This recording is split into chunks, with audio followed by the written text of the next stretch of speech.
அந்த கட்சியிலேருந்து இன்னொரு கட்சிக்கு போய் விமர்சனம் பண்ணுவாங்க. சொந்த கட்சியிலேயே வடிவேலு மாதிரி, வடிவேல் பேசிக்கிட்டு இருக்கும்போதே சொந்த கட்சி, இந்த கட்சி மேடையில் இருந்தே இந்த கட்சியிலிருந்து பதவி விலகிறேன் என்று சொல்லக்கூடிய துணிச்சல் அண்ணனுக்கு வண்டு முருகன் சொல்லி இறங்குவார். அது மாதிரி அந்த கட்சி மேடையில் அவர் பேசிகிட்டு இருக்கும்போதே அந்த கட்சிக்காரர் ஓம் பேச்சை கேட்டு ரசித்து கைத்தட்ட வந்த கட்சிக்காரரை ஏறி என்னையா பேசிக்கிட்டு இருக்க, அர்த்தம் பொறுத்தலாம். ரஜினிலாம் யாருன்னு தெரியுமா?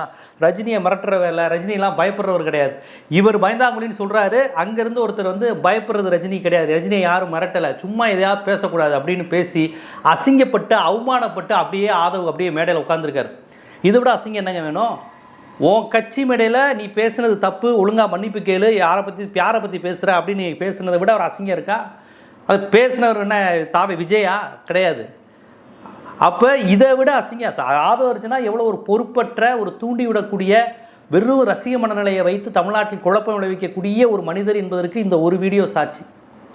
அப்போ பெரிய லெவலில் பனையூருக்கு ரிப்போர்ட் பறந்து, என்னையா நீங்கள் கட்சி நடத்துறீங்களா இல்லை காமெடி பண்ணுறீங்களா? ஏற்கனவே வீட்டு விவகாரம், இப்போ பெண்கள் ஓட்டு பெரிய லெவலில் கணிசமாக குறைஞ்சிருக்கு. கரூர் சம்பவத்தில் உன்னை ஆதரித்த நடுநிலையாளர்கள், பொதுவான மக்கள் ஓட்டு குறைஞ்சிருக்கு. இந்த லட்சணத்தில் பிஜேபியோட பேச்சுவார்த்தையான்னு கேட்டால் அதை ஒழுங்காக சொல்லாமல் இருக்கீங்க. அப்போது உங்களுக்கு ஒரு ஆசிலேஷன் இருக்குங்கிற அடிப்படையில் கொஞ்சம் வாக்குகள் குறையுது. இந்த இதில் வந்து ஆதவ அர்ஜுனா ரஜினியை போய் சீண்டி பேசிக்கிட்டு இருக்கிறது.